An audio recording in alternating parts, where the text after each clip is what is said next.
in for Bianca De La Garza. Thank you so much for joining us. And you're taking a live look right there. You saw the courtroom as we wait for those closing arguments. Let's bring in our expert panel on this case. Dave Rubin, host of The Rubin Report. He's also the author of Don't Burn This Country. Also joining us, T.W. Shannon, former Speaker of the Oklahoma House of Representatives. Gentlemen, thank you so much for joining us. Dave, let's start off with you first. Is Fani's fate sealed? Is she finally finished? I mean, at this point, though, if she's disqualified, is that the least of her worries? Yeah, well, it looks like she's probably out on her butt, and deservingly so. But then they bring in another prosecutor, and we just extend this entire thing. And you've really got to wonder what the Democrats' real end game with all of these cases and everything else is, because it's not as if any of the Trump supporters are leaving Trump because of this. So even if they can get him on some weird legal thing and they can get him off ballots and all of the things they are trying, it does not stop the MAGA movement. It doesn't stop the America First movement, and it doesn't really stop Donald Trump one way or another. So I think they have opened up a Pandora's box here that is not going to end well for them. If anything, I think it bolsters his case that he's been saying all along. It's exactly. Not me, it's not me that they're after. I'm just in the way. They want to get to you. Because if they'll do this to a rich and powerful guy like President Trump, what's going to happen to somebody, a regular person on the street? So, TW, I want to get your take on this. I want you to take a listen to MSNBC's Alex Wagner discussing Trump's immunity case that's now headed to the Supreme Court. Eli Mistel, a radical left attorney. You got to look at this. It's kind of funny. He almost has a heart attack. Let's play the clip.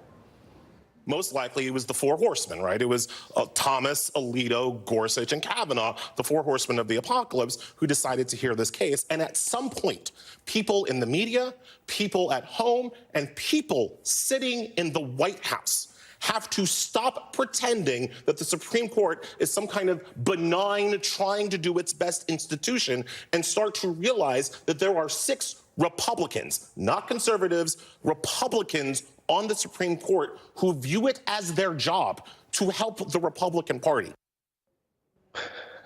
What do you think about that right there? I mean, he's saying that the Supreme Court justices, that they're not able to have a neutral decision. And I mean, what do you think about this? I mean, he's undermining the Supreme Court of the United States. He said the part out loud that the Democrats really do feel about the institutions of the United States, particularly those that are created by the Constitution, by the way.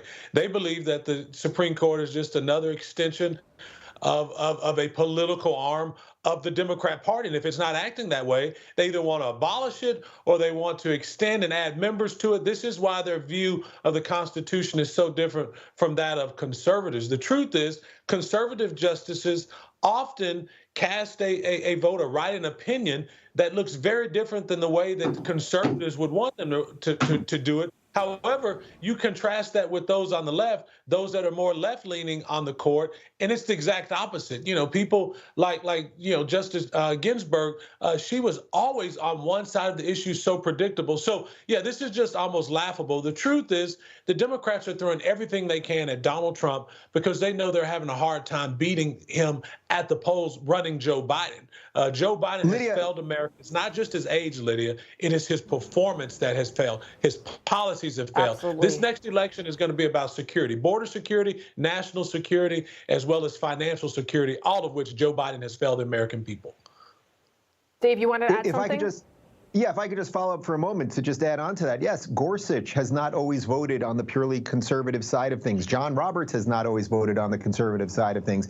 But what they're trying to do, this guy, Mistal, or whatever his name is, he looks like half Fat Albert, half Albert Einstein over on MSNBC. They want everybody. He knows this will get to the Supreme Court. This will get to the Supreme Court, and Trump will be put back on the ballots. And what they want to do is they want their base to hate the Supreme Court. They do not like the institutions, and that just sort of gives them more fuel to the fire of burn down all of our institutions. They like our institutions when they go their direction, and when they don't, well, then we got to take them out.